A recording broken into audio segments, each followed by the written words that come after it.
Coming up in today's newscast, Prime Minister Netanyahu heads to Europe with Iran on his mind. An I.D.F. veteran receives death threats after she's falsely accused of killing a Palestinian medic. And for the first time ever, I.D.F. troops join a massive NATO drill in the EU.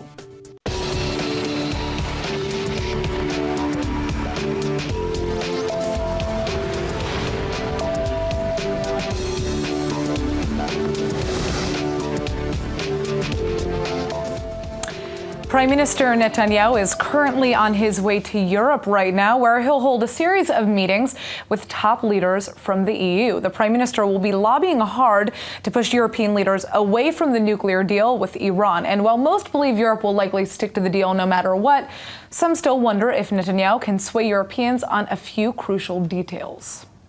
Israel cheered U.S. President Donald Trump's decision last month to withdraw America from the JCPOA nuclear deal.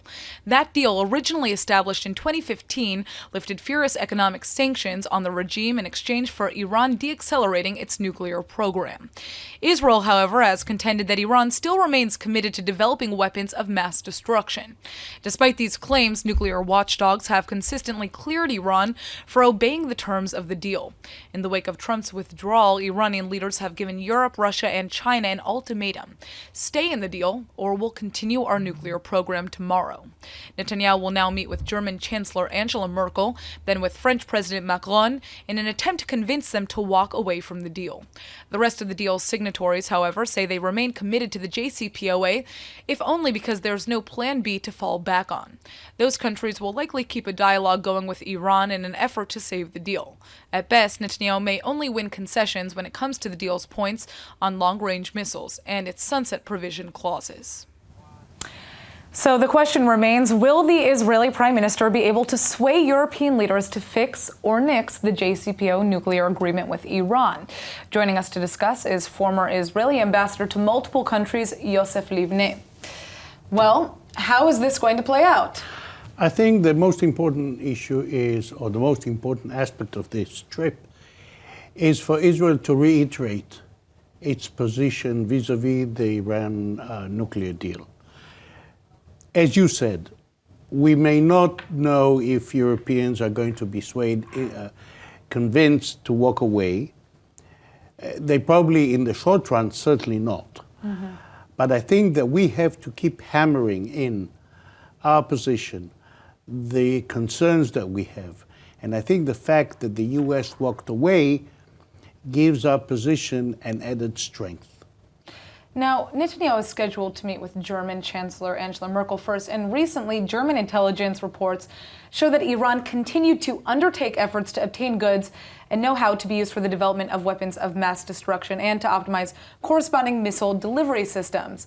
Will this matter when it comes to this meeting? I have no doubt that news item, that information, will be raised one way or another during the conversation.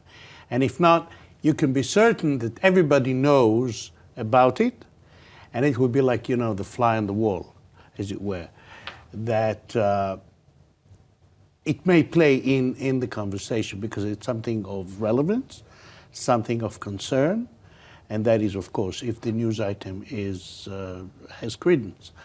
So I have no doubt that the issue of Iranian weapons and the different programs that they have will be raised with the Prime Minister, and if that information will be included in his presentation and in his remarks. Well, before leaving for Europe, Netanyahu also released a video on his Twitter addressing actually Iranian citizens. Do you think Western powers are considering a regime change in Iran at this point?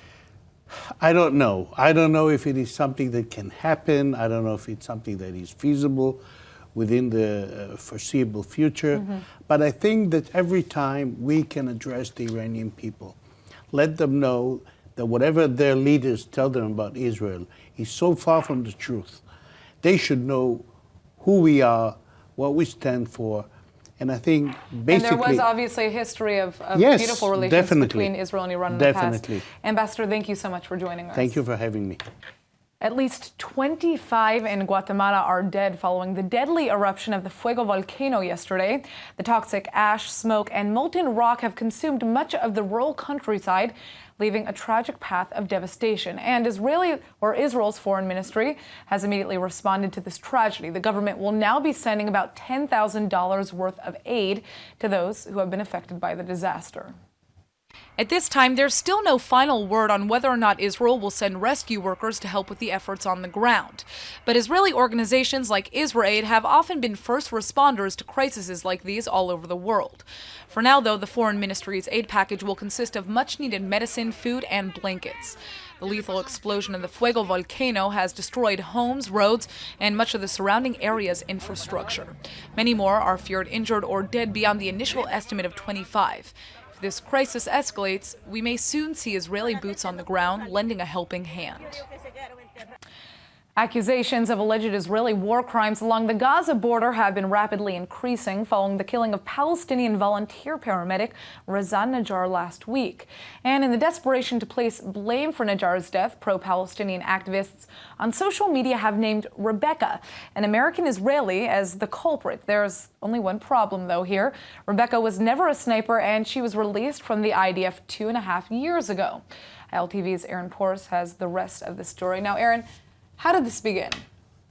Through a weird combination of factors, kind of reminiscent of the telephone game. You know, this lie just really snowballed out of proportion. So it seems to have started in a Facebook page of a Suher Nafal, a woman who claims to originally be from Ramallah and now lives in Chicago. Now, she posted this picture with Rebecca's image next to Najjar's image, saying, you know, this woman, she didn't explicitly say that Rebecca killed her, but she said, here's an IDF woman who moved to Israel explicitly to kill, the indigenous peoples of Palestinians. And then the Freedom for Gaza Facebook page picked up that story just 3 hours later and distorted it further. Then, at that point, saying, yes, this is a woman who, this trained killer executed a 21-year-old Palestinian nurse in Gaza as she was helping wounded civilians. Well, but the investigation into Najjar's death is still ongoing, and Rebecca's information was taken straight from a 2014 post on the IDF's homepage. Someone had to have pointed out that the report was wrong, I'm assuming. Yeah, no, a lot of people did. Like, a lot of people did. But here's where the true faces really come forward. You know, the people who accused Rebecca don't really care. They see her as guilty by association anyway. They don't care that she didn't personally pull the trigger. Right. When Suher Nafal was told that her post was misleading, she posted a correction saying, I didn't say that she actually killed her, but she's still guilty.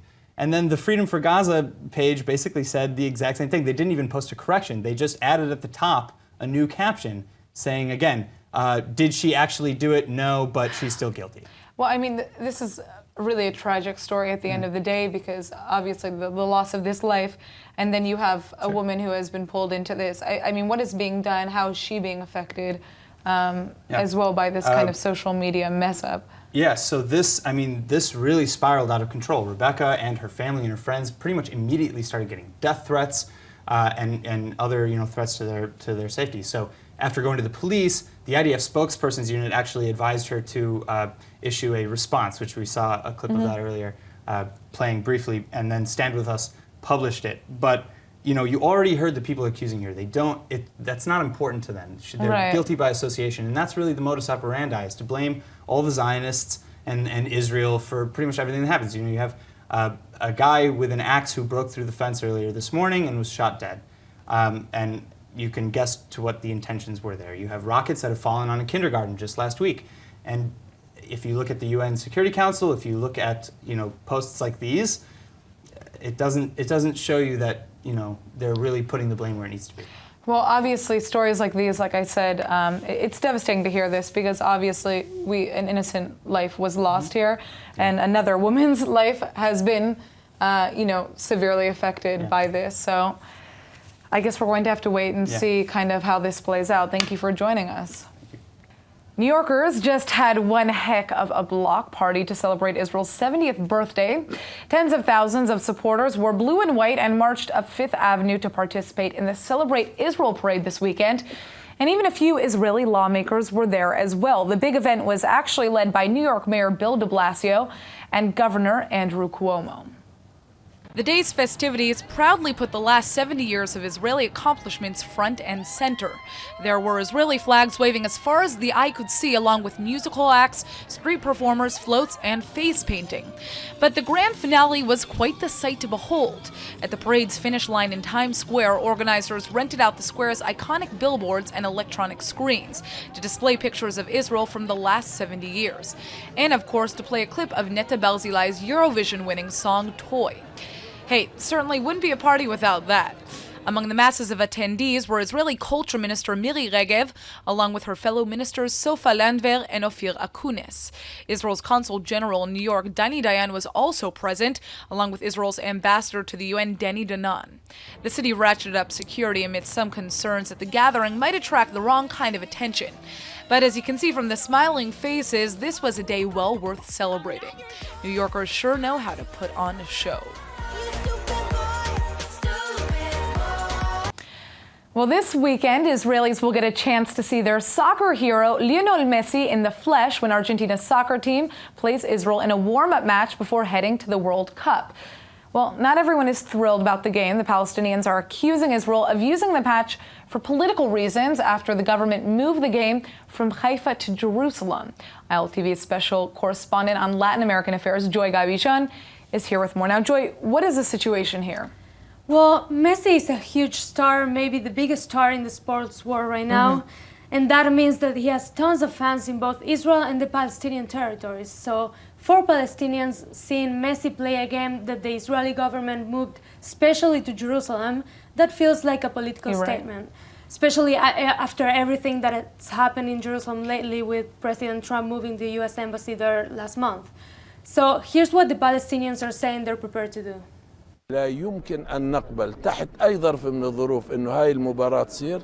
إحنا ابتداء من اليوم راح نبدأ في حملة ضد الاتحاد الأرجنتيني ونستهدف فيها ميسي شخصيا اللي له عشرات الملايين من المعجبين والمحبين سواء كان في دول العربية، الدول الإسلامية، في آسيا، في أفريقيا وفي الدول الصديقة للشعب الفلسطيني.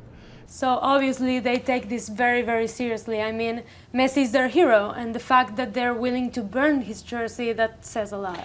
Yeah, I will say that there was, some outrage when FIFA announced that Argentina would play this match in Israel before heading to the World Cup. But it was really after the Israeli government relocated the game to Jerusalem that we saw this kind of reaction. Though some argue Jerusalem is the proper venue, others are pointing out that this isn't the first time Israel has been accused of politicizing a sporting event. Yes, you're right. I mean, do you remember the Giro d'Italia last month? Well, Miri Regev's Tourism and Sports Ministry originally printed flyers for that event, which featured their own faces on them. The courts actually ruled that those flyers were unnecessarily political, so the Tourism Ministry had to spend tons of money to reprint the flyers without the photos and without mentioning their ministry. Well, on that note, it may be worth pointing out here that Miri Regev is also under fire for this soccer match, too. She apparently arranged a special pre-sale of 200 tickets set aside only for, ministry employees, and the government actually just shut down that pre-sale, and the state watchdog is now getting involved. Yes, I mean, 200 tickets for a game like this, let me tell you, it's a huge, huge number. I mean, these tickets sold out in something like half an hour or less. There are a lot of Argentinians living here, and Messi has so many fans in Israel. He's even a brand ambassador for an Israeli company. So, in a way, it's actually very sad that the government couldn't find a way to use Messi to bring people together and have Palestinians and Israelis enjoy the game together. A lot of people say that would have been the case if the game had happened in Haifa, where Arab and Israeli soccer teams share the field all the time. Yeah, well, there may still be time to do something about it, but until then, you can be sure Israelis are anxiously awaiting the moment that their hero steps foot into the country. We are. Thanks for the update, Joy. Of course. Well, between climate change, exploding populations, and pollution, one of the biggest issues facing us today is the need for fresh water. Desalination has become a popular method for creating drinkable water, but the desalination process is still very expensive and actually has a fair-sized carbon footprint of its own. Well, joining us now with a potential solution is Dr. Avital Dror-Er, the CEO and co-founder of I.D.F. All right, so let's begin actually with the general issue here. What are some of the biggest issues with desalination today? 72% of Earth's surface is covered in water, but 97% of that is salty ocean water that is not suitable for drinking, for agriculture and other uses. Desalination enables to produce water by removing salts and other impurities from seawater. Desalination is a fast-growing industry and one of the solutions to addressing the increasing demand for water. Right. We developed an additive material that is added to the desalination membrane and reduce the energy consumption. Your solution here, is it available for use yet, or when is it going to be available for use? Well, what we do is we developed Osmodrop. That's the additive material that we bound to the polymeric matrix of the desalination membrane. And the membrane is the heart of the process and also the main energy consumption component. Of course, when is it going to be available for use if it's not available? So after demonstrating a very impressive performance in lab, our next step is to scale up from lab to field, and for that we are looking for collaboration with membrane manufacturer, and we are already initiate some. Well, people keep a lookout for I.D.F. This is obviously something that could change the course of, change our world, change our planet, and obviously our drinking water. So thank you so much for joining us. Thank you for inviting me. It was a pleasure. All right, for the first time ever, Israeli soldiers are about to participate in a massive military exercise conducted by NATO, known as the Sabre Strike Drill. This is a massive combat simulation that will bring nearly 18,000 troops from 19 members of the North Atlantic Treaty Organization. Israel itself isn't a member of NATO, but as a partner, this is a considerable honor. Dozens of I.D.F. soldiers from the elite paratrooper brigade will take part in NATO's Sabre Strike. The drill will be conducted near the European Union's border with Russia. Though the exercise itself is a regular affair, its timing and placement comes with some irony. Namely, Russian actions and even aggression in Syria have become a source of tension for NATO allies. While Israel itself is not a member, the country has repeatedly sought member status since joining as a partner in 1994. Efforts that have been largely blocked by Turkey up until now. Recently, NATO's Secretary General openly said that if a war erupted between Iran and Israel, NATO would not come to Israel's defense. The alliance requires members to defend other members in the event of war, but not in the case of partners like Israel. But Israeli leaders likely don't take this too personally. NATO itself claims that it's largely uninvolved with Middle East conflicts in general. Still, with Russian involvement becoming a major influencer in the region, it's no surprise that Israeli soldiers have been invited to join the Sabre Strike Drill. If Israel plays its cards right, this could be a crucial stepping stone on the path to full membership in the alliance someday. Israel permanently closed its Philadelphia consulate's doors in 2016, but Philly never lost its Israeli influences and culture. And now, through a partnership with the Jewish Federation of Philadelphia, a special delegation has come to the Holy Land to show everyone what they're missing. Here to tell us all about it is Susanna Lax-Adler, the board chair at the Jewish Federation of Greater Philadelphia, and Naomi Adler, the Jewish Federation of Philadelphia's president and CEO. Thank you so much for joining us from so far away. Toda rabba. Well, let's hear about this. What makes this trip so unique? Well, this is a new partnership for us. You know, the Jewish federations bring people on missions all the time from America to Israel. But this time we're bringing not only the orchestra, but 50 patrons. And for us, it's a unique opportunity to show off one of the greatest orchestras in the world and, of course, a great country. Well, and this is a big deal, obviously, for Israel because it's definitely not a common thing to have American orchestras playing here in Israel, right? In fact, it's very historic. There is no other orchestra, at least in North America, that is coming to celebrate Israel 70. So we're really immensely proud of this partnership. We started in Haifa, tonight we're in Tel Aviv, tomorrow in Jerusalem, and today there was a concert at Tel Aviv University at the Bachman Herzog School with students, I.D.F. musicians, members of the Israeli Philharmonic and the Philadelphia Orchestra. Well, this is such a treat. What has the reaction been from Israelis who have been able to attend the show? Well, they're thrilled. At Tel Aviv University, there wasn't one seat available. We know that we're sold out both in Tel Aviv and in Jerusalem. We're so excited that so many different kinds of people are coming together. And of course, we're doing all these special master classes. We're going down south. Philadelphia has a special partnership with Stot Negev and Netivot. And so there are concerts there, and we're showing people the culture as well as the beauty of the entire country. Has there been a particularly special moment during this trip that has stood out to the two of you? Well, for me, last night there was an encore. Yannick, the conductor, said that what we need now is love. And there was a special encore of music. And there were just many, many standing ovations. And it made me so happy that this is working out so beautifully. Absolutely. Well, I just got the shivers hearing the music because this is something, I mean, this is special. This is very special. And I can't wait to see what your federation is up to next. Thank you both so much for joining us. Thank you. Thank you. Earlier last week, the ABC network canceled the very popular reboot of the American TV series Roseanne after the Jewish-American actress herself posted a shocking tweet that ignited accusations of blatant racism. And apparently, it's not the first time. ILTV's Emmanuel Kadosh is here with the details. Thanks, Natasha. Last Monday, Roseanne Barr, the star of the revived TV show of the 1990s hit Roseanne, posted a since-deleted tweet comparing former Obama advisor Valerie Jarrett to an ape. Roseanne's original tweet said that if the, quote, Muslim Brotherhood and Planet of the Apes had a baby, it would equal VJ, referring to Valerie Jarrett. Now, this tweet was obviously met very unfavorably by the public. Within a few hours of the tweet, ABC canceled the Roseanne reboot almost immediately, and this is obviously a huge deal, especially considering just how big the show was. The reboot was apparently ABC's biggest hit for the 2017-2018 season, and each episode drew an average of something like 18.7 million viewers. Well, I mean, I should ask, did Roseanne offer any reason behind the tweet? A reason, you could say, well, according to an apology tweet by Barr, she said she was sorry for making a, quote, bad joke about Jared and that her joke was in bad taste. Now, ABC's entertainment president made a statement saying that her tweet was repugnant and inconsistent with ABC's values and that they had to decide to cancel the show since it was the only thing and the right thing to do. Well, it's interesting to point out that the Roseanne reboot, though, that was a ratings hit for ABC, made it a bit of debate itself. The show features the same family from the 90s series in the modern day and reflects Barr's own opinion supporting U.S. President Donald Trump. Trump actually called Roseanne to congratulate her about the ratings after the reboot premiered.